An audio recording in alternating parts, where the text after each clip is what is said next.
নমস্কার, নিউ এরা স্টুডিওর পক্ষ থেকে আপনাদের সকলকে স্বাগত জানাই। আজ আমার চ্যানেলে প্রথম পরিবেশন করছি বাংলা সাহিত্যের সুবিখ্যাত গোয়েন্দা চরিত্র ফেলুদার গল্প ঘুরঘুটিয়ার ঘটনা। বাংলা সিনেমার যশস্বী পরিচালক ও প্রথিতযশা ও বিশ্ববন্দিত সাহিত্যিক সত্যজিৎ রায়ের অমর সৃষ্টি ফেলুদা। তার জন্ম 2রা মে 1921 সালে, মৃত্যু হয় 23 এপ্রিল 1992 সালে। তার সৃষ্ট অমর চলচ্চিত্রগুলি হল পথের পাঁচালী, অপরাজিত, অপুর সংসার, সোনার কেল্লা, অশনি সংকেত, নায়ক, গুপি গাইন বাঘা বাইন প্রভৃতি। সাহিত্যে তার সৃষ্ট বিখ্যাত চরিত্রগুলি হল ফেলুদা, প্রফেসর শঙ্কু, তারিণী খুড়ো ইত্যাদি। আজকের গল্প ঘুরঘুটিয়ার ঘটনা আমি পেয়েছি আনন্দ পাবলিশার্স থেকে প্রকাশিত আরও এক ডজন এই বইটি থেকে। তো শুরু হচ্ছে ফেলুদার রোমাঞ্চকর অ্যাডভেঞ্চার ঘুরঘুটিয়ার ঘটনা। গ্রাম ঘুরঘুটিয়া, পোস্ট অফিস পলাশী, জেলা নদিয়া, 3রা নভেম্বর 1974। শ্রী প্রদোষচন্দ্র মিত্র মহাশয় সমীপ্রস সবিনয় নিবেদন। আপনার কীর্তিকলাপের বিষয়ে অবগত হইয়া আপনার সহিত একটিবার সাক্ষাতের বাসনা জাগিয়াছে। ইহার একটি বিশেষ উদ্দেশ্য আছে অবশ্যই, সেটি আপনি আসলে জানিতে পারিবেন। আপনি যদি 73 বৎসরের বৃদ্ধের এই অনুরোধ রক্ষা করিতে সক্ষম হন, তবে অবিলম্বে পত্র মারফত জানাইলে বাধিত হইব। ঘুরঘুটিয়া আসিতে হইলে পলাশী স্টেশনে নামিয়া 5.5 মাইল দক্ষিণে যাইতে হয়। শিয়ালদহ হইতে একাধিক ট্রেন আছে, তন্মধ্যে 365 আপ লালগোলা প্যাসেঞ্জার দুপুর 1:58 ছাড়িয়া সন্ধ্যা 6:11 পলাশী পৌঁছায়। স্টেশনে আমার গাড়ি থাকিবে। আপনি রাত্রে আমারই গৃহে অবস্থান করিয়া পরদিন সকালে 10:30টায় একই ট্রেন ধরিয়া কলিকাতায় ফিরিতে পারিবেন। ইতি আশীর্বাদক শ্রী কালীকর মজুমদার। চিঠিটা পড়ে ফেলুদাকে ফেরত দিয়ে বললাম, পলাশী মানে কি সেই যুদ্ধের পলাশী? আর কটা পলাশী আছে ভাবছিস বাংলাদেশে? বলল ফেলুদা। তবে তুই যদি ভাবিস যে সেখানে এখনও অনেক ঐতিহাসিক চিহ্ন ছড়িয়ে রয়েছে, তাহলে খুব ভুল করবি। কিচ্ছু নেই। এমনকি সিরাজদৌল্লার আমলে যে পলাশবন থেকে পলাশীর নাম হয়েছিল, তার একটা গাছও এখন নেই। তুমি কি যাবে? ফেলুদা চিঠিটার দিকে কিছুক্ষণ চেয়ে থেকে বলল, বুড়ো মানুষ ডাকছে এভাবে, তাছাড়া উদ্দেশ্যটা কি সেটা জানারও একটা কৌতূহল হচ্ছে।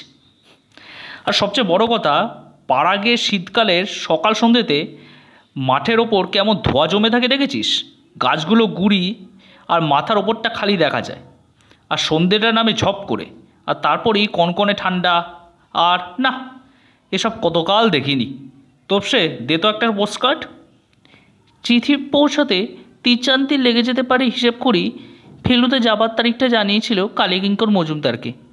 আমরা সেই অনুযায়ী 365 আপ লালগোলা প্যাসেঞ্জারে চেপে পলাশী পৌঁছলাম 12ই নভেম্বর রবিবার সন্ধ্যা 6:30টায়।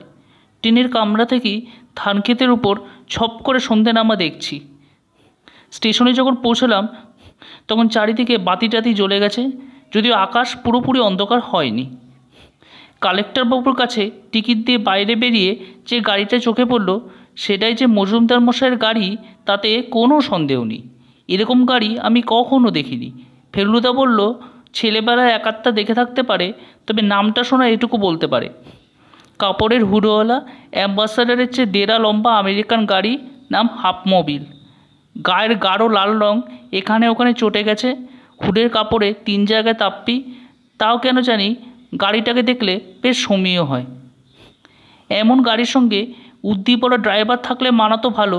যিনি রয়েছেন তিনি পরে আছেন সাধারণ ধুতি আর সাদা শার্ট। তিনি গাড়িতে হেলান দিয়ে সিগারেট খাচ্ছিলেন। আমাদের এগিয়ে আসতে দেখে সেটা ফেলে দিয়ে সোজা হয়ে দাঁড়িয়ে জিজ্ঞাসা করলেন, মজুমদার বাড়িতে যাবেন আপনারা? আগে হ্যাঁ, বলল ফেলুদা। ঘুরঘুটিয়া আসুন। ড্রাইভার দরজা খুলে দিলেন। আমরা 40 বছরের পুরনো গাড়ির ভিতরে ঢুকে সামনের দিকে পা ছড়িয়ে হেলান দিয়ে আরাম করে বসলাম। ড্রাইভার হ্যান্ডেল মেরে স্টার্ট দিয়ে গাড়ি ঘুরঘুটিয়ার দিকে রওনা করিয়ে দিলেন। রাস্তা ভালো নয়, গাড়ির স্প্রিংও পুরানো, তাই আরাম বেশিক্ষণ টিকলো না। তবুও পলাশির বাজার ছাড়িয়ে গাড়ি গ্রামের খোলা রাস্তায় পড়তেই চোখ আর মন একসঙ্গে জুড়িয়ে গেল। ফেলুদা ঠিকই বলেছিল, ধানে পড়া ক্ষেতের ওপরে গাছপালায় ঘেরা ছোট ছোট গ্রাম দেখা যাচ্ছে, আর তারই আশপাশে জমাট বাঁধা ধোঁয়া ছড়িয়ে বিছিয়ে আছে মেঘের মতো মাটি থেকে ৮-১০ হাত উপরে। চারিদিক দেখে মনে হচ্ছিল একেই বোধহয় বলে ছবির মতো সুন্দর। এরকম একটা জায়গায় যে আবার একটা পুরনো জমিদার বাড়ি থাকতে পারে সেটা বিশ্বাসই হচ্ছিল না। কিন্তু মিনিট 10 চলার পর রাস্তার দুপাশের গাছপালা থেকে বুঝতে পারলাম আমজাম কাঁঠাল পোড়া একটা বাগানের মধ্য দিয়ে চলেছি। তারপর রাস্তাটা ডান দিকে ঘুরে একটা পোড়ো মন্দির পেরোতেই সামনে দেখতে পেলাম নববধখানা সমেত একটা শ্যাওলা ধরা প্রকাণ্ড সাদা ফটক। আমাদের গাড়িটা 3 বার হর্ন দিয়ে ফটকের ভিতরে ঢুকতেই সামনে বিশাল বাড়িটা বেরিয়ে পড়ল। পিছনে সন্ধ্যার আকাশ থেকে লালটা লুবে গিয়ে এখন শুধু একটা গাঢ় বেগুনি ভাব রয়েছে। অন্ধকার বাড়িতে আকাশের সামনে একটা পাহাড়ের মতো দাঁড়িয়ে আছে বাড়িটা। বাড়িটার অবস্থায় যে প্রায় জাদুঘরে রাখার মতো সেটা কাছে গিয়ে বুঝতে পারলাম। দেয়ালের স্যাঁতা ধরেছে, সর্বাঙ্গে পলেস্তারা খসে গিয়ে ইট বেরিয়ে পড়েছে। সেই ইটের মধ্যেও আবার ফাটল ধরে তার ভিতর থেকে গাছপালা গজিয়েছে। গাড়ি থেকে নেমে ফেলুদা প্রশ্ন করলো, এদিকে ইলেকট্রিসিটি নেই বোধ হয়? ওকে না, বলল ড্রাইভার। 3 বছর থেকে শুনছি আসবে আসবে, কিন্তু এখন পর্যন্ত আসেনি। আমরা যেখানে দাঁড়িয়েছি সেখান থেকে উপর দিকে চাইলে দোতলার অনেকগুলো ঘরের জানালা দেখা যায়, কিন্তু তার একটাতেও আলো আছে বলে মনে হলো না। ডান দিকে কিছু দূরে ঝোপঝাড়ের ফাঁক দিয়ে একটা ছোট্ট ঘর দেখা যাচ্ছে, যাতে টিম টিম করে একটা লণ্ঠন জ্বলছে। বোধহয় মালি বা দারোয়ান বা ওই রকম কেউ থাকে ঘরটাতে। মনে মনে বললাম, ফেলুদা ভালো করে খোঁজখবর না নিয়ে এ কোথায় এসে হাজির হলো কে জানে। একটা লণ্ঠনের আলো এসে পড়ল বাড়ির সদর দরজা দিয়ে বাইরের জমিতে। তারপরই একজন বুড়ো চাকর এসে দরজার মুখটাতে দাঁড়ালো। ইতিমধ্যে ড্রাইভার গাড়িটাকে নিয়ে গেছে বোধহয় গ্যারেজের দিকে। চাকরটা ভুরু কুঁচকে একবার আমাদের দিকে দেখে নিয়ে বলল, ভেতরে আসুন। আমরা দুজনে তার পিছন পিছন বাড়ির ভেতরে ঢুকলাম। লম্বায় চওড়ায় বাড়িটা যে অনেকখানি জায়গা জুড়ে আছে সেটা বেশ বুঝতে পারছিলাম, কিন্তু আর সবই কেমন যেন ছোটো ছোটো। দরজাগুলো বেটে বেটে, জানলাগুলো কলকাতার যে কোনো সাধারণ বাড়ির জানলার অর্ধেক, ছাদটা প্রায় হাত দিয়ে ছোঁয়া যায়। ফেলুদাকে জিজ্ঞেস করতে বলল, 150-200 বছর আগের বাংলাদেশের জমিদার বাড়িগুলোর বেশিরভাগই নাকি এরকমই ছিল। লম্বা বারান্দা পেরিয়ে ডান দিকে ঘুরে সিঁড়ি দিয়ে উপরে উঠতেই একটা আশ্চর্য নতুন জিনিস দেখলাম। ফেলুদা বলল, একে বলে চাপা দরজা। ডাকাতদের আটকাবার জন্য এরকম দরজা তৈরি হতো। এ দরজা বন্ধ করলে আর খাড়া দাঁড়িয়ে থাকে না, ভাঁজ হয়ে মাথার ওপরে সিলিংয়ের মতো ট্যাঁচাভাবে শুয়ে পড়ে। দরজার গায়ে যে ফুটোগুলো দেখছিস, সেগুলো দিয়ে বল্লম ঢুকিয়ে ডাকাতদের খুঁচিয়ে তাড়ানো হতো। দরজা পেরিয়ে একটা লম্বা বারান্দা, তার শেষ মাথায় কুলুঙ্গিতে একটা প্রদীপ জ্বলছে। তারই পাশে একটা দরজা দিয়ে একটা ঘরে গিয়ে ঢুকলাম আমরা 3 জনে। এই ঘরটা বেশ বড়, আরও বড় মনে হতো যদি এত জিনিসপত্র না থাকতো। একটা প্রকাণ্ড খাট ঘরের প্রায় অর্ধেকটা দখল করে আছে। তার মাথার দিকে বাঁ পাশে একটা টেবিল, তার পাশে একটা সিন্দুক। এছাড়া চেয়ার রয়েছে, আর রয়েছে খাটের উপর কম্বল মুড়ি দিয়ে শোয়া একজন বৃদ্ধ ভদ্রলোক। টেবিলের ওপর রাখা একটা মোমবাতির আলো তার মুখে পড়েছে, আর সেই আলোতে বুঝতে পারছি সাদা দাড়িগোঁফের ফাঁক দিয়ে ভদ্রলোক আমাদের দিকে চেয়ে হাসছেন। বসুন, বললেন কালীকিঙ্কর মজুমদার। নাকি বসো বলবো? তুমি তো দেখছি বয়সে আমার চেয়ে অর্ধেকেরও বেশি ছোট। তুমিই বলি, কি বলো? নিশ্চয়ই। ফেলুদা আমার কথা চিঠিতেই লিখে দিয়েছিল, এখন আলাপ করিয়ে দিল। একটা জিনিস লক্ষ্য করলাম যে আমাদের দুজনেরই নমস্কারে উত্তরে উনি কেবল মাথা নাড়লেন। খাটের সামনের দুটো পাশাপাশি চেয়ারে বসলাম আমরা দুজনে। চিঠির আপে কোতল হয়েছিল নিশ্চয়? ভদ্রলোক হালকা হেসে জিজ্ঞেস করলেন। না হলে আর এত দূর আসি। বেশ বস। মজুমদার মশাই সত্যিই খুশি হয়েছেন, এটা বেশ বোঝা যাচ্ছিল। না হলে আমি দুঃখ পেতাম, মনে করতাম তুমি দাম্ভিক, আর তাছাড়া তুমিও একটা পাওনা থেকে বঞ্চিত হতে। অবশ্যই জানি না এসব বই তোমার আছে কি না। ভদ্রলোকের দৃষ্টি টেবিলের দিকে ঘুরে গেল। 4টে মোটা মোটা বই রাখা রয়েছে মোমবাতির পাশেই। ফেলুদা উঠে গিয়ে বইগুলো নেড়ে চেড়ে দেখে বলল, সর্বনাশ! এ যে দেখছি সবই দুষ্প্রাপ্য বই, আর প্রত্যেকটা আমার পেশা সম্পর্কে। আপনি নিজে কি কোনো কালে? না, ভদ্রলোক হেসে বললেন, আমি নিজে কোনোদিন গোয়েন্দাগিরি করিনি। ওটা বলতে পারো আমার যুবা বয়সের একটা শখ বা হবি। আজ থেকে 52 বছর আগে আমাদের পরিবারে একটা খুন হয়, পুলিশ লাগানো হয়। ম্যালকম বলে এক সাহেব গোয়েন্দা খুনি ধরে দেয়। সেই ম্যালকমের সঙ্গে কথাবার্তা বলে আমার গোয়েন্দাগিরি সম্পর্কে কৌতূহল হয়। তখনই এসব বই কিনি। সেই সঙ্গে অবশ্যই গোয়েন্দা কাহিনী পড়ারও খুব শখ হয়। এমিল গাবারোর নাম শুনেছ? হ্যাঁ হ্যাঁ, উৎসাহের সঙ্গে বলে উঠল ফেলুদা। ফরাসি লেখক, প্রথম ডিটেকটিভ উপন্যাস লেখেন। মাথা নেড়ে বললেন কালীকিঙ্কর মজুমদার। তার সব কটা বই আমার কাছে আছে। আর তাছাড়া এডগার অ্যালান পো, কোনান ডয়েল এ তো আছেই। বইটা কিনেছি তার সবেই 40 বছর বা তারও বেশি আগে। তার চেয়ে বেশি আধুনিক কিছু নেই আমার কাছে। আজকাল অবশ্যই এ লাইনের কাজ অনেক বেশি অগ্রসর হয়েছে, অনেক সব নতুন বৈজ্ঞানিক উপায় আবিষ্কার হয়েছে। তবে তোমার বিষয় যেটুকু জেনেছি তাতে মনে হয় তুমি আরও সরলভাবে, প্রধানত মস্তিষ্কের ওপর নির্ভর করে কাজ করছো, আর বেশ সাকসেসফুলি কাজ করছো। কথাটা ঠিক বলেছি কি? সাকসেসের কথা জানি না, তবে পদ্ধতি সম্বন্ধে যেটা বললেন সেটা ঠিক। সেটা জেনেই আমি তোমাকে ডেকেছি। ভদ্রলোক একটু থামলেন। ফেলুদা নিজের জায়গায় ফিরে এসেছে। মোমবাতির স্থির শিকাটা দেখে কিছুক্ষণ চেয়ে থেকে কালীকিঙ্করবাবু বললেন, আমার যে শুধু 70-এর উপর বয়স হয়েছে তা নয়, আমার শরীরও ভালো নেই। আমি চলে গেলে এসব বইয়ের কি দশা হবে জানি না, তাই ভাবলাম অন্তত এই কটা যদি তোমার হাতে তুলে দিতে পারি তাহলে এগুলোর যত্ন হবে, কদর হবে। ফেলুদা অবাক হয়ে তাকের বইগুলোর দিকে দেখছিল। বলল, এই সবই কি আপনার নিজের বই? কালীকিঙ্করবাবু বললেন, বইয়ের শখ মজুমদার বংশে একমাত্র আমারই। আর নানা বিষয় যে উৎসাহ ছিল আমার, সেটা নিশ্চয়ই বুঝতে পারছো। তা তো বটেই।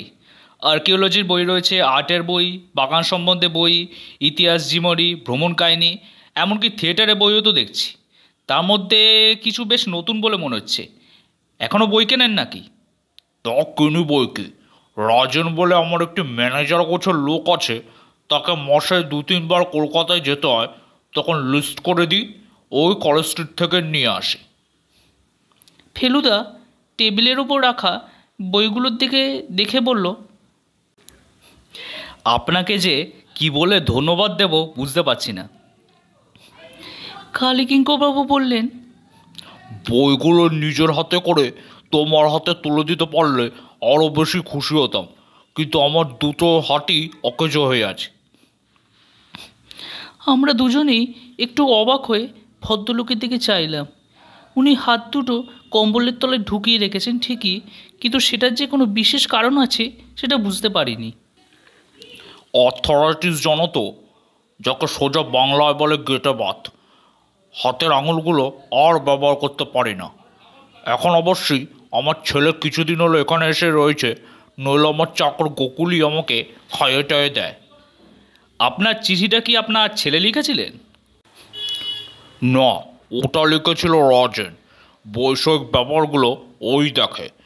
ডাক্তার ডাকার দরকার হলে গাড়ি করে গিয়ে নিয়ে আসে বহরমপুর থেকে। পলাশিতে ভালো ডাক্তার নেই। লক্ষ্য করছিলাম ফেলুদার দৃষ্টি মাঝে মাঝে চলে যাচ্ছে ঘরের কোনায় রাখা সিন্দুকটার দিকে।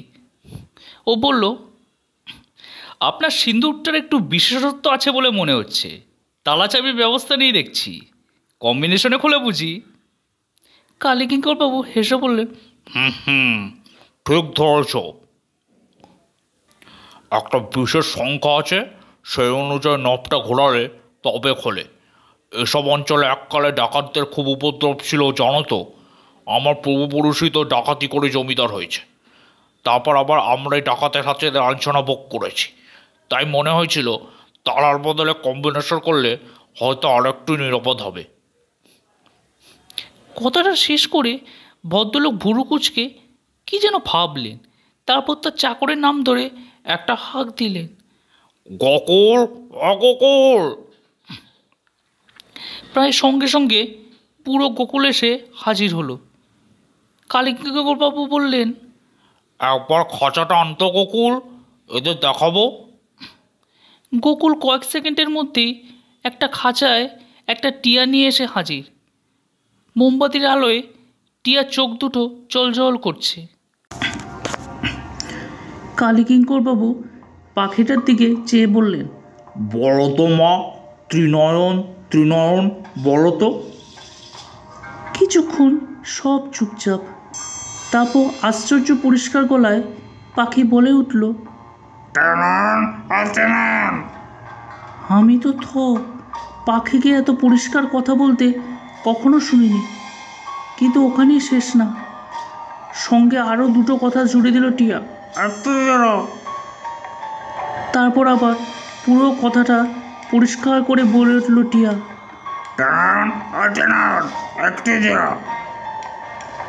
ফেলুদার ভুরু কুঁচকে গেছে, বলল, ত্রিনয়নকে?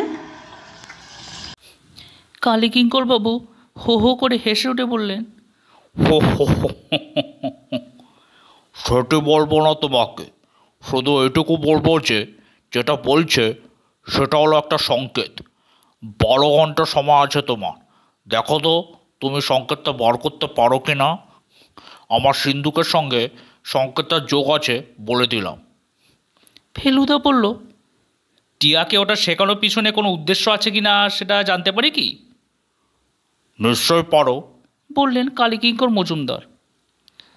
বয়সের সঙ্গে অধিকাংশ মানুষের স্মরণশক্তি কমে আসে, সেটা জানো তো।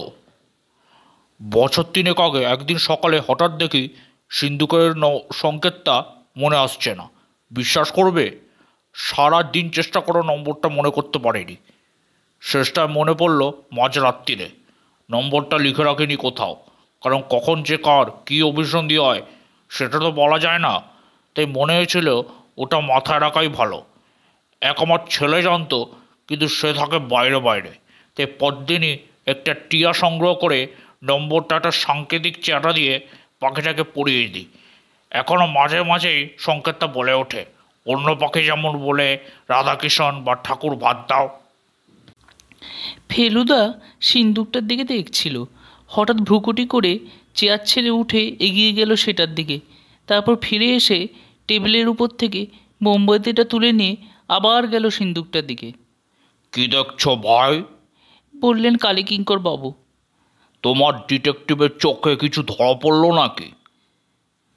ফেলুদা সিন্দুকের সামনেটা পরীক্ষা করে বলল, আপনার সিন্দুকের দরজার ওপর কিঞ্চিত বল প্রয়োগ করা হয়েছে বলে মনে হয়। বোধহয় কেউ দরজাটা খুলতে চেষ্টা করেছিল। কালীকিঙ্কর বাবু গম্ভীর হয়ে গেলেন। তুমি এ বিষয়ে নিশ্চিত? ফেলুদা মোমবাতিটা আবার টেবিলের উপর রেখে বলল, ঝাড়পোছ করতে গিয়ে এরকম দাগ পড়বে বলে মনে হয় না, কিন্তু এ ধরনের ঘটনার কোনো সম্ভাবনা আছে কি সেটা আপনি ভালো বলতে পারবেন। কালীকিঙ্কর বাবু একটু ভেবে বললেন, বাড়িতে লোক বলতে তো আমি, গোকুল, রাজেন, আমার ড্রাইভার মণিলাল, ঠাকুর আর মালি। আমার ছেলে বিশ্বনাথ দিন 5 হলো এসেছে। ও থাকে কলকাতায়, ব্যবসা করে। আমার সঙ্গে যোগাযোগ বিশেষ নেই। এবারে এসেছে ওই যা বললাম, আমার অসুখের খবর পেয়ে। গত সোমবার সকালে আমার বাগানের বেঞ্চিটায় বসেছিলাম। ওটার সঙ্গে সঙ্গে চোখে অন্ধকার দেখে আবার বেঞ্চিতেই পড়ে যায়। রাজেন পলাশি দেখে বিশ্বনাথকে ফোন করে দেয়। ও পরদিন ডাক্তার নিয়ে চলে আসে। মনে হচ্ছে একটা ছোটোখাটো হার্ট অ্যাটাক হয়ে গেল। যাই হোক, আমার এমনিতে আর বেশি দিন নেই, সেটা আমি জানি। এই শেষ কয়টা দিন কি সংসার মধ্যে কাটাতে হবে? আমার ঘরে ঢুকে ডাকাত আমার সিন্দুক ভাঙবে। ফেলুদা কালীকিঙ্করবাবুকে আশ্বাস দিল। আমার সন্দেহ নির্ভুল নাও হতে পারে। হয়তো সিন্দুকটা যখন প্রথম বসানো হয়েছিল তখনই ঘষাটা লেগেছিল। দাগগুলো টাটকা না পুরনো সেটা এই মোমবাতির আলোতে বোঝা যাচ্ছে না। কাল সকালে আরেকবার দেখব। আপনার চাকরটি বিশ্বাসী তো? গোকুল আছে প্রায় 30 বছর। আর রাজেনবাবু? রাজনও পুরনো লোক, মনে তো হয় বিশ্বাসী। তবে ব্যাপারটা কি জানো, আজ যে বিশ্বাসী কাল যে সে বিশ্বাসঘাতকতা করবে না এমন তো কোনো গ্যারান্টি নেই। ফেলুদা মাথা নেড়ে কথাটায় সায় দিয়ে বলল, যাই হোক, গগুলকে বলবেন একটু দৃষ্টি রাখতে। আমার মনে হয় না চিন্তার কোনো কারণ আছে। যাক, কালীকিঙ্করবাবুকে খানিকটা আশ্বস্ত বলে মনে হলো। আমরা উঠে পড়লাম। ভদ্রলোক বললেন, গোকুল তোমাদের ঘর দেখিয়ে দেবে। লেপ, কম্বল, তোষক, বালিশ, মশারি সব কিছুরই ব্যবস্থা আছে। বিশ্বনাথ একটু বহরমপুরে গেছে, এই ফিরল বলে। ও এলে তোমরা খাওয়া দাওয়া করে নিও। কাল সকালে যাবার আগে যদি চাও তো আমার গাড়িতে করে আশেপাশে একটু ঘুরে দেখে নিও।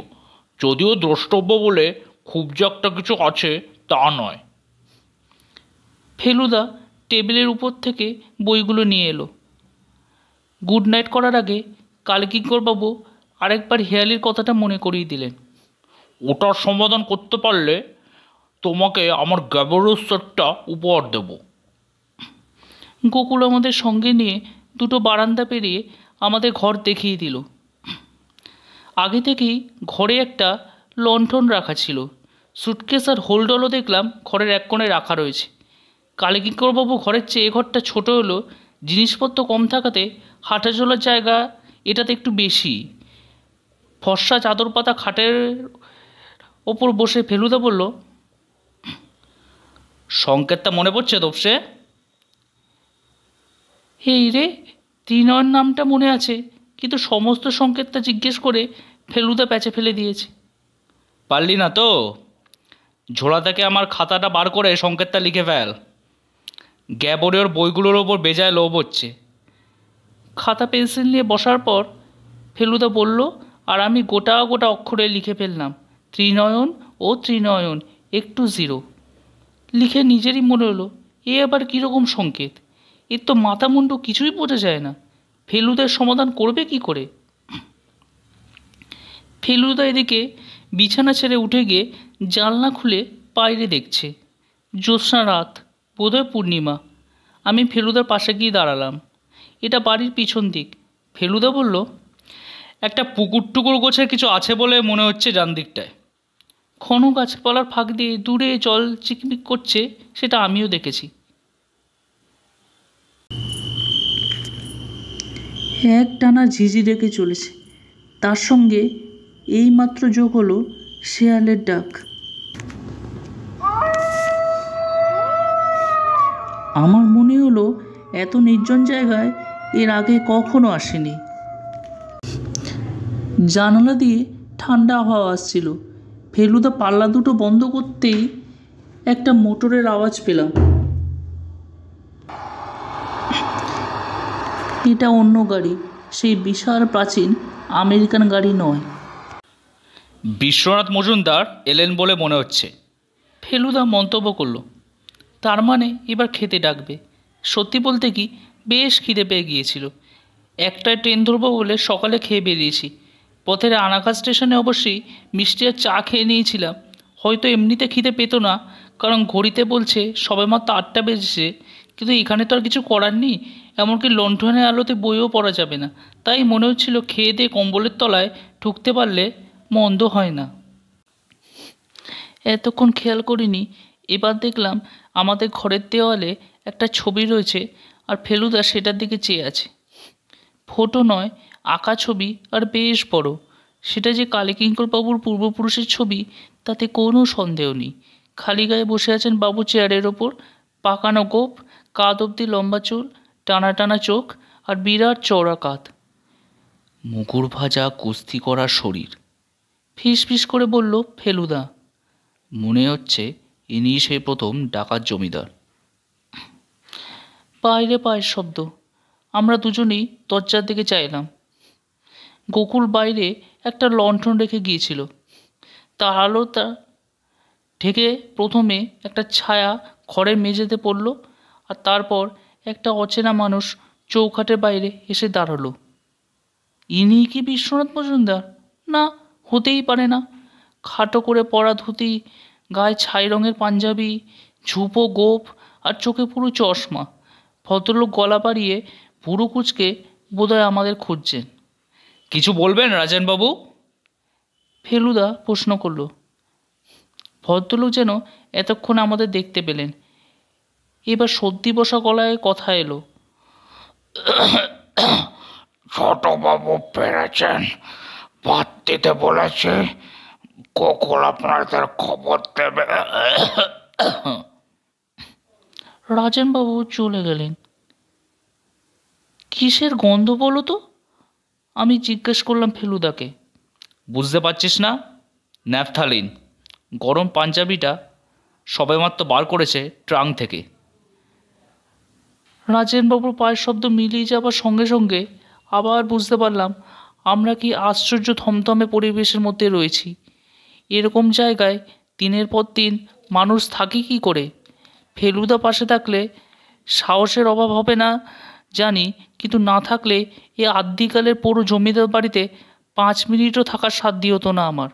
কালীকিঙ্করবাবু আবার নিজেই বললেন এ বাড়িতে নাকি এককালে খুন হয়েছিল। কোন ঘরে কে জানে?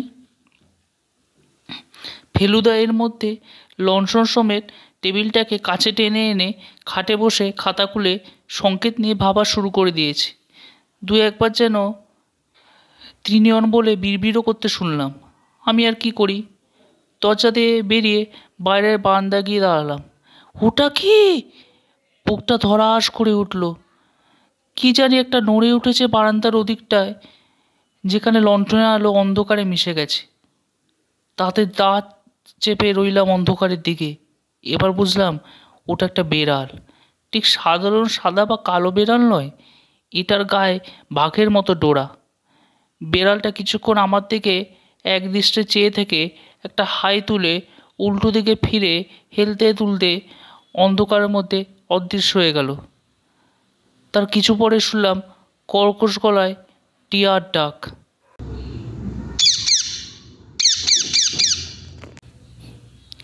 তারপরে আবার সব চুপচাপ। বিশ্বনাথবাবুর ঘরটা কোথায় কে জানে? তিনি কি দোতলায় থাকেন না একতলায়? রাজেনবাবুই বা কোথায় থাকেন? আমাদের এমন ঘর দিয়েছে কেন যেখান থেকে কারোর কোনো সারা শব্দ পাওয়া যায় না? আমি ঘরে ফিরে এলাম। ফেলুদা খাটের উপর পা তুলে দিয়ে খাতা হাতে নিয়ে ভাবছে। আর না পেরে বললাম, এরা এত দেরি করছে কেন বলো তো? ফেলুদা ঘড়ি দেখে বলল, তা মন্দ বলিসনি, প্রায় 15 মিনিট হয়ে গেল। বলেই আবার খাতার দিকে মন দিল। আমি ফেলুদার পাওয়া বইগুলো উল্টে পাল্টে দেখলাম। একটা বই আঙুলের ছাপ সম্বন্ধে, একটার নাম ক্রিমিনোলজি, আর একটা ক্রাইম অ্যান্ড ইটস ডিটেকশন। 4 নম্বর বইটার নামের মানেই বুঝতে পারলাম না, তবে এটায় অনেক ছবি রয়েছে। তার মধ্যে পরপর 10 পাতায় শুধু বিভিন্ন রকমের পিস্তল আর বন্দুক। ফেলুদা রিভলভারটা সঙ্গে এনেছে কি? প্রশ্নটা মাথায় আসতেই মনে পড়ল ফেলুদা তো গোয়েন্দাগিরি করতে আসেনি, আর সেটা কোনো প্রয়োজনে নেই। কাজেই রিভলভারেরই বা দরকার হবে কেন? বইগুলো সুটকেসে রেখে খাটে বসতে যাব, এমন সময় আচমকা অচেনা করার আওয়াজ পেয়ে বুকটা আবার ধড়াস করে উঠল। এবারে লোকটিকে চেনা কোনো অসুবিধা নেই। ইনি গোকুল নন, রাজেনবাবু নন, গাড়ির ড্রাইভার নন, আর রান্নার ঠাকুর তো ননই। কাজেই ইনি বিশ্বনাথবাবু ছাড়া আর কেউ হতে পারেন না। আপনাদের অনেক দেরি করিয়ে দিলাম। ভদ্রলোক ফেলুদাকে নমস্কার করে বললেন, আমার নাম বিশ্বনাথ মজুমদার। সেটা আর বলে দিতে হয় না, বাপের সঙ্গে বেশ মিল আছে এই চেহারায়, বিশেষ করে চোখ আর নাকে। বয়স 40-45 হবে। মাথার চুল এখনও সবই কাঁচা, গোঁফদাড়ি নেই, ঠোঁট দুটো অসম্ভব রকম পাতলা। ভদ্রলোককে আমার ভালো লাগলো না। কেন ভালো লাগলো না সেটা অবশ্যই বলা মুশকিল। একটা কারণ বোধহয় উনি আমাদের এতক্ষণ বসে রেখেছেন, আর একটা কারণ, যদিও এটা ভুল হতে পারে, ভদ্রলোক আমাদের দিকে চেয়ে হাসলেও সে হাসিটা কেন জানি খাঁটি বলে মনে হলো না। যেন আসলে সত্যি করে আমাদের দেখে খুশি হননি। সেটা হবেন আমরা চলে গেলে পর। ফেলুদা আর আমি বিশ্বনাথবাবুর সঙ্গে নিচে নেমে সোজা গিয়ে হাজির হলাম খাবার ঘরে। আমি ভেবেছিলাম মাটিতে বসে খেতে হবে, এখন দেখছি বেশ বড় একটা ডাইনিং টেবিল রয়েছে, আর তার উপরে রূপোর থালা বাটি গেলাস সাজানো রয়েছে। যে যার জায়গায় বসার পর বিশ্বনাথবাবু বললেন, আমার আবার কি শীত কি গ্রীষ্ম দুবেলা চান করার অভ্যাস, তাই একটু দেরি হয়ে গেল। ভদ্রলোকের গা থেকে দামি সাবানের গন্ধ পেয়েছি আগেই, এখন মনে হচ্ছে বোধহয় সেন্টও মেখে এসছেন। বেশ শৌখিন লোক, সন্দেহ নেই। সাদা সিল্কের শার্টের ওপর গাঢ় সবুজ রঙের হাতকাটা কার্ডিগান, আর তার সঙ্গে ছাই রঙের টেরিলিনেল প্যান্ট। পাটি চাপা ভাত ভেঙে মোচার ঘণ্ট দিয়ে খাওয়া শুরু করে দিলাম। থালার চারপাশে গোল করে সাজানো পাটিতে রয়েছে আরও 3 রকমের তরকারি, সোনা মুগের ডাল আর রুই মাছের ঝোল। বাবার সঙ্গে কথা হয়েছে? জিজ্ঞেস করলেন বিশ্বনাথবাবু। হ্যাঁ, বলল ফেলুদা। উনি আমাকে ভীষণ লজ্জায় ফেলে দিয়েছে। বই উপহার দিয়ে? হ্যাঁ, আজকের বাজারে ওই বই যদি পাওয়াও যেত তাহলেও দাম পড়তো কমপক্ষে 500-700 টাকা। বিশ্বনাথবাবু হেসে বললেন, আপনাকে ডেকে পাঠিয়েছেন জেনে আমি বাবাকে বেশ একটু ধমকি দিয়েছিলাম। শহরে লোকদের এ অজপাড়াগায় ডেকে এনে কষ্ট দেওয়ার কোনো মানেই হয় না। ফেলুদা কথাটা প্রতিবাদ করলো। কি বলছেন মিস্টার মজুমদার? আমার তো এখানে এসে দারুণ লাভ হয়েছে, কষ্টের কোনো কথাই ওঠে না। বিশ্বনাথবাবু ফেলুদার কথায় তেমন আমল না দিয়ে বললেন, আমার তো এই 4-5 দিনেই প্রাণ হাঁপিয়ে উঠেছে। বাবা যে কী করে একটা না এতদিন রয়েছেন জানি না। বাইরে একেবারেই যান না? শুধু তাই না, বেশিরভাগ সময় ওরই অন্ধকার ঘরে খাটের ওপর শুয়ে থাকেন। দিনে কেবল 2বার কিছুক্ষণের জন্য বাগানে গিয়ে বসেন। এখন অবশ্যই শরীরের জন্য সেটাও বন্ধ। আপনি আর কদিন আছে? আমি কালই যাব। বাবার এখন ইমিডিয়েট কোনো টেনশন নেই। আপনারা তো বোধহয় 8:30 ট্রেনে ফিরছেন। আগে হ্যাঁ, তাহলে আপনারাও যাবেন আর আমিও বেরোবো। ফেলুদা ভাতে ডাল ঢেলে বলল, আপনার বাবার তো নানা রকম শখ দেখলাম। আপনি নিজে কি একেবারে 100% ব্যবসাদার? হ্যাঁ মশাই, কাজকর্ম করে আর অন্য কিছু করার প্রবৃত্তি থাকে না। বিশ্বনাথবাবুর কাছ থেকে বিদায় নিয়ে আমরা যখন ফিরে এলাম তখন বেজেছে প্রায় 9:30। এখানে ঘড়ির টাইমের আর কোনো মানে নেই আমার কাছে, কারণ 7টা থেকেই মনে হচ্ছে মাঝরাত্রির। ফেলুদাকে বললাম, বালিশগুলোকে উল্টো দিকে করে শুলে তোমার কোনো আপত্তি আছে? কেন বলতো? তাহলে আর চোখ খুললেই ডাকাতবাবুটিকে দেখতে হবে না। ফেলুদা হেসে বলল, ঠিক আছে, আমার কোনো আপত্তি নেই। ভদ্রলোকের চাউনিটা যে আমারও খুব ভালো লাগছিল তা বলতে পারি না। শোবার আগে ফেলুদা লণ্ঠনে আলোটা কমিয়ে দিল, আর তার ফলে ঘরটাও যেন আরও ছোট হয়ে গেল। চোখ যখন প্রায় বুজে এসেছে তখন হঠাৎ ফেলুদার মুখে ইংরেজি কথা শুনে অবাক হয়ে এক ধাক্কায় ঘুম ছুটে গেল। স্পষ্ট শুনলাম ফেলুদা বলল, দেয়ার ওয়াজ এ ব্রাউন ক্রো। আমি কনুয়ের ওপর ভর দিয়ে উঠে বসলাম। ব্রাউন ক্রো? কাকা বা ব্রাউন হয় নাকি? এসব কী আবল তাবল বকছো ফেলুদা? গ্যাবরের বইগুলো বোধহয় পেয়ে গেলাম রে তপসে। সে কি, সমাধান হয়ে গেল? খুব সহজ। এদেশে এসে সাহেবরা যখন গোড়ার দিকে হিন্দি শিখত তখন উচ্চারণের সুবিধার জন্য কতগুলো কায়দা বার করেছিল। দেয়ার ওয়াজ এ ব্রাউন ক্রো এই কথাটার সঙ্গে কিন্তু বাদামি কাকের কোনো সম্পর্ক নেই। এটা আসলে সাহেব তার বেয়ারাকে দরজা বন্ধ করতে বলছে, দরওয়াজা বন্ধ করো। এই ত্রিনয়নের ব্যাপারটাও কতটা সেই রকম। গোড়ায় ত্রিনয়নকে 3 ভেবে বারবার হোঁচট খাচ্ছিলাম। সে কি, ওটা 3 নয় বুঝি? আমিও তো ওটা 3 ভাবছিলাম। 3 নয়। ত্রিনয়নের 3টা হলো 3 আর নয়ন হলো 9। দুয়ে মিলে 39। ত্রিনয়ন ও ত্রিনয়ন হলো 39 ও 39। এখানে ও মানে 0 অর্থাৎ 0। আমি লাফিয়ে উঠলাম, তাহলে একটু 0 মানে 80, জলের মতো সোজা। সুতরাং পুরো সংখ্যা হচ্ছে 39039820। কেমন ঢুকলো মাথায়? এবার ঘুমো। মনে মনে ফেলুদার বুদ্ধির তারিফ করে আবার বালিশে মাথা দিয়ে চোখ বুজতে যাব, এমন সময় আবার বারান্দায় পায়ের আওয়াজ। রাজেনবাবু, এত রাত্রে ভদ্রলোকের কী দরকার? আবার ফেলুদাকে জিজ্ঞেস করতে হলো, কিছু বলবেন রাজেনবাবু? ছোটবাবু জিজ্ঞেস করলেন আপনাদের আর কিছু দরকার লাগবে কিনা। না না, কিচ্ছু না, সব ঠিক আছে। ভদ্রলোক যেভাবে এসেছিলেন সেইভাবে আবার চলে গেলেন। চোখ বন্ধ করার আগে বুঝতে পারলাম জানালার খড়খড়ি দিয়ে আসা চাঁদের আলোটা হঠাৎ ফিকে হয়ে গেল, আর সেই সঙ্গে শোনা গেল দূর থেকে ভেসে আসা মেঘের গর্জন।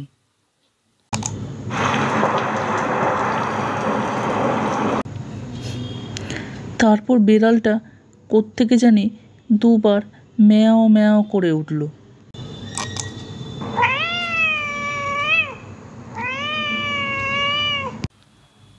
তারপর আর কিচ্ছু মনে নেই। সকালে উঠে দেখি ফেলুদা ঘরের জানলাগুলো খুলছে। বলল, রাত্রে বৃষ্টি হয়েছিল, টের পাসনি? রাত্রে যাই হোক, এখন যে মেঘ কেটে গিয়ে ঝলমলে রোদ বেরিয়েছে সেটা খাটে শোয়া অবস্থাতেও বাইরের গাছের পাতা দেখে বুঝতে পারছি। আমরা ওঠার আধ ঘন্টার মধ্যে চা এনে দিল বুড়ো গোকুল। দিনের আলোতে ভালো করে ওর মুখ দেখে মনে হলো গোকুল যে শুধু বুড়ো হয়েছে তা নয়, তার মতন এমন ভেঙে পড়া দুঃখী ভাব আমি খুব কম মানুষের মধ্যেই দেখেছি। কালীকিঙ্করবাবু উঠেছেন? ফেলুদা জিজ্ঞেস করলো। গোকুল কানে কম শুনে কিনা জানি না, সে প্রশ্নটা শুনে কেমন যেন ফ্যাল ফ্যাল মুখ করে ফেলুদার দিকে দেখলো। তারপর দ্বিতীয়বার জিজ্ঞেস করতে মাথা নেড়ে হ্যাঁ বলে ঘর থেকে বেরিয়ে গেল। 7:30 নাগাদ আমরা কালীকিঙ্করবাবুর ঘরে গিয়ে হাজির হলাম। ভদ্রলোক ঠিক কালকের মতো বিছানায় শুয়ে আছেন কম্বলের তলায়। তার পাশের জানলাটা দিয়ে রোদ আসে বলেই বোধহয় উনি সেটাকে বন্ধ করে রেখেছেন। ঘরটা তাই সকালবেলাতেও বেশ অন্ধকার। যেটুকু আলো আছে সেটা আসছে বারান্দার দরজাটা দিয়ে। আজ প্রথম লক্ষ্য করলাম ঘরের দেয়ালে কালীকিঙ্করবাবুর একটা বাঁধানো ফটোগ্রাফ রয়েছে। ছবিটা বেশ কিছুদিন আগে তোলা, কারণ তখনও ভদ্রলোকের গোঁফদাড়ি পাকতে শুরু করেনি।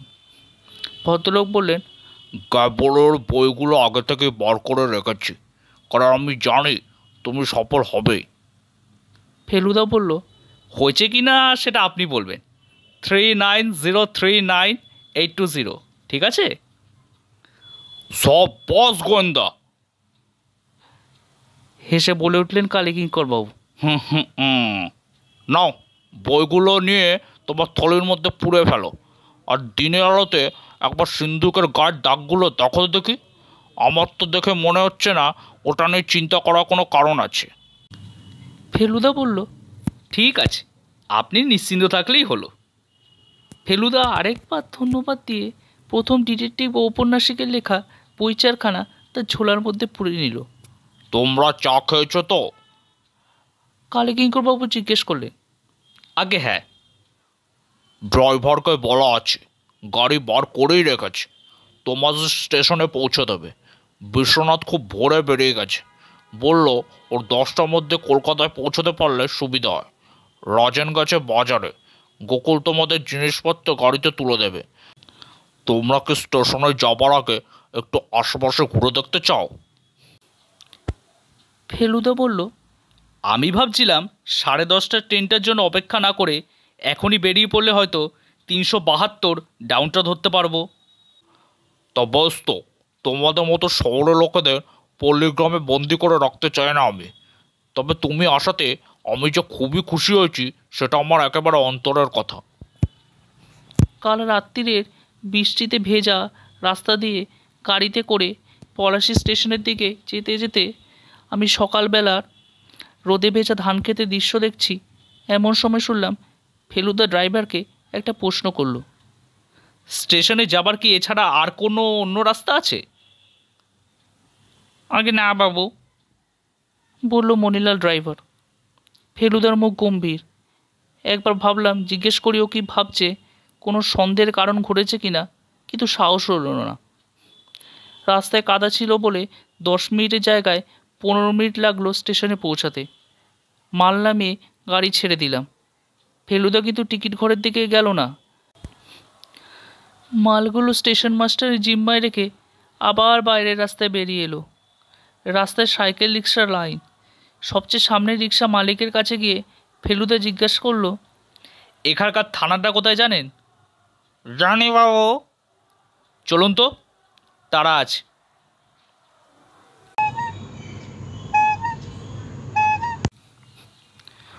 প্রচণ্ডভাবে প্যাক করে হর্ন দিতে দিতে ভিড় কাটিয়ে কলিশন বাঁচিয়ে আমরা 5 মিনিটের মধ্যে থানায় পৌঁছে গেলাম। ফেলুদার খ্যাতি যে এখান পর্যন্ত পৌঁছে গেছে সেটা বুঝলাম যখন সাব ইন্সপেক্টর মিস্টার সরকার ওর পরিচয় দিতে চিনে ফেললেন।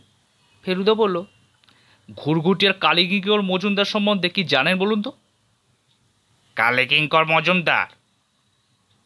সরকার ভুরু কুচকালেন। তিনি তো ভালো লোক বলেই জানি মশাই। সাথেও নেই, পাঁচেও নেই। তার সম্বন্ধে তো কোনোদিন কোনো বদনাম শুনিনি। আর তার ছেলে বিশ্বনাথ, তিনি কি এখানেই থাকেন? সম্ভবত কলকাতায়। কেন, কি ব্যাপার মিস্টার মিত্তির? আপনার জিপটা নিয়ে একবার আমার সঙ্গে আসতে পারবেন? ঘোরতর গোলমাল বলে মনে হচ্ছে। কাদা রাস্তা দিয়ে লাফাতে লাফাতে ছিপ ছুটে চলল ঘুরঘুটিয়ার দিকে।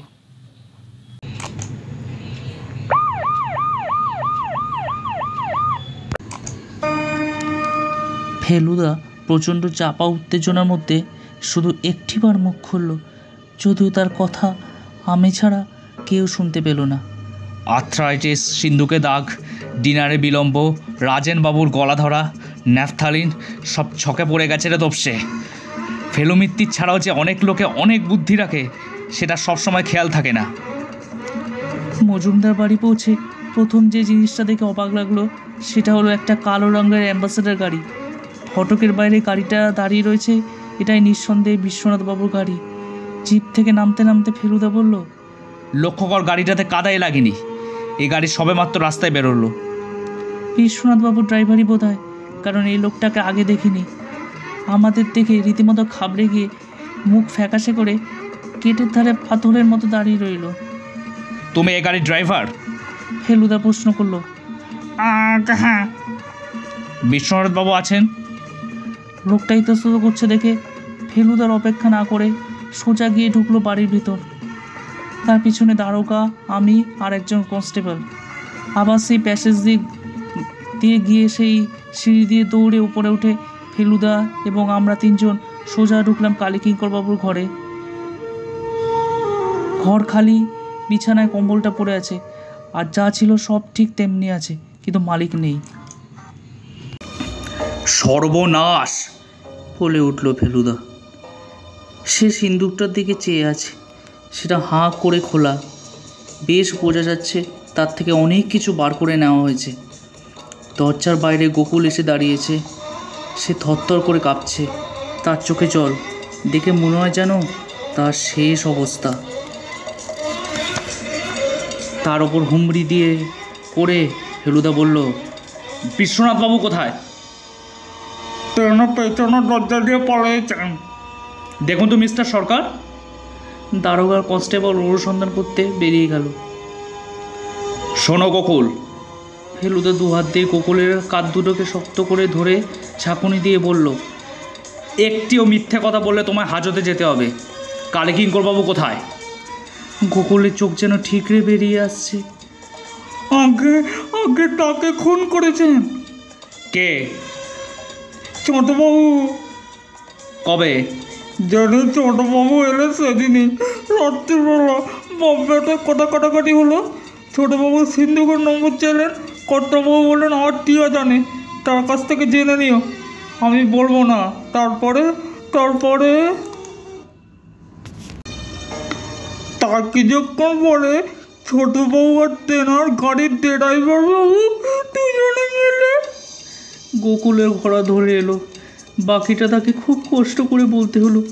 দুজনে মিলে কর্তাবাবুর লাশ নিয়ে গিয়ে ফেললো ওই পিছনের দিঘির জলে, গলায় পাথর বেঁধে। আমার মুখ বন্ধ করেছেন ছোটবাবু প্রাণের ভয় দেখিয়ে। বুঝেছি। আর রাজেনবাবু বলে তো কোনো লোকই নেই, তাই না? ছিলেন, তবে তিনি মারা গেছেন আজ 2 বছর হয়ে গেল। আমি আর ফেরুদা এবার ছুটলাম নিচে। সিঁড়ি দিয়ে নেমে বাই ঘুরলেই পিছনের বাগানে যাবার দরজা। বাইরে বেরোনো মাত্র মিস্টার সরকারের চিৎকার শুনলাম। পালানোর চেষ্টা করবেন না মিস্টার মজুমদার, আমার হাতে অস্ত্র রয়েছে। ঠিক সেই মুহূর্তে শোনা গেল একটা জলে ঝাঁপিয়ে পড়া শব্দ আর একটা পিস্তলের আওয়াজ। আমরা দুজনে দৌড়ে গাছগাছরা ঝোপঝাড় ভেঙে এগিয়ে গিয়ে দেখলাম একটা প্রকাণ্ড তেঁতুল গাছের নিচে মিস্টার সরকার হাতে রিভলভার নিয়ে আমাদের দিকে পিছন করে দাঁড়িয়ে আছেন। তেঁতুল গাছের পরেই কালকের দেখা পুকুরটা, তার জলের বেশিরভাগই সবুজ পানায় ঢাকা। লোকটা আগে লাফ দিয়েছে বললেন মিস্টার সরকার। সাঁতার জানে না। গিরিশ, দেখো তো দেখি টেনে তুলতে পারো কি না। কনস্টেবল বিশ্বনাথবাবুকে শেষ পর্যন্ত টেনে তুলেছিল। এখন ছোটবাবুর দশা ওই টিয়া পাখির মতো খাঁচায় বন্দি। সিন্দুক থেকে টাকা কড়ি গয়নাকাটি যা নিয়েছিলেন সবই উদ্ধার পেয়েছে। লোকটা ব্যবসা করতো ঠিকই, কিন্তু তার সঙ্গে জুয়া ইত্যাদি অনেক বদঅভ্যাস ছিল, যার ফলে ইদানিং ধার দেনায় তার অবস্থা শোচনীয় হয়ে উঠেছিল। ফেলুদা বলল, কালীকিঙ্করবাবুর সঙ্গে দেখা করার প্রায় 20 মিনিট পর রাজেনবাবু হাজির হন। আর রাজেনবাবু চলে যাবার প্রায় আধ ঘন্টা পর বিশ্বনাথবাবুর সাক্ষাৎ পাই। 3 জনকে একসঙ্গে একবারও দেখা যায়নি। এটা ভাবতে ভাবতেই প্রথম সন্দেহটা জাগে, 3টে লোকই আছে তো, নাকি একজনই পালা করে 3 জনের ভূমিকা পালন করছে। তখন অ্যাক্টিংয়ের বইগুলোর কথা মনে হলো। তাহলে কি বিশ্বনাথবাবুর এককালে শখ ছিল থিয়েটারের? তিনি যদি ছদ্মবেশে ওস্তাদ হয়ে থাকেন, অভিনয় জেনে থাকেন, তাহলে এইভাবে এই অন্ধকার বাড়িতে আমাদের বোকা বানানো তার পক্ষে কঠিন নয়। হাতটাকে কম্বলের নিচে লুকিয়ে রাখতে হয়েছিল, কারণ নিজের হাতকে মেকআপ করে কি করে 73 বছরে বুড়োর হাত করতে হয় সে বিদ্যে তার জানা ছিল না। সন্দেহ একেবারে পাকা হলো যখন সকালে দেখলাম কাদার উপরে বিশ্বনাথবাবুর গাড়ির টায়ারের ছাপ পড়েনি। আমি কথার পাকে প্রশ্ন করলাম, তোমাকে এখানে আসতে লিখেছিল কে? ফেলুদা বলল, সেটা কালীকিঙ্করবাবুই লিখেছিলেন, তাতে কোনো সন্দেহ নেই। বিশ্বনাথবাবু সেটা জেনেছিলেন, তিনি আসতে বাধা দেননি, কারণ আমার বুদ্ধির সাহায্যে তার সংকেতটি জানার প্রয়োজন হয়েছিল। শেষ পর্যন্ত আমাদের 10টার ট্রেনই ধরতে হলো। রওনা হবার আগে ফেলুদা তার সুটকেস আর ঝোলা থেকে 8খানা বই বার করে আমার হাতে দিয়ে বলল, খুনির হাত থেকে উপহার নেওয়ার বাসনা নেই আমার। তবসে বুকসেলফের ফাঁকগুলো ভরিয়ে দিয়ে আয় তো। আমি যখন বই রেখে কালীকিঙ্করবাবুর ঘর থেকে বেরোচ্ছি, তখনও টিয়া বলছে, তো শেষ হলো ফেলুদার গল্প ঘুরঘুটিয়ার ঘটনা। সমগ্র গল্প পাঠে ও সমস্ত চরিত্রেই ছিলাম আমি অভিষেক। আবহ সঙ্গীত আমি নিয়েছি শ্রী সন্দীপ রায় পরিচালিত বাদশাহী আংটি সিনেমা এবং কৈলাসী কেলেঙ্কারি, এই 2টি সিনেমা থেকে। পোস্টার ডিজাইনও করেছি আমি। গল্পটি ভালো লাগলে প্লিজ আমার চ্যানেলটি লাইক, সাবস্ক্রাইব ও শেয়ার করবেন এবং বেল বটনটি ক্লিক করতে ভুলবেন না আমার চ্যানেলের নানা আপডেটস পেতে। তো আজকের মতো শুভরাত্রি।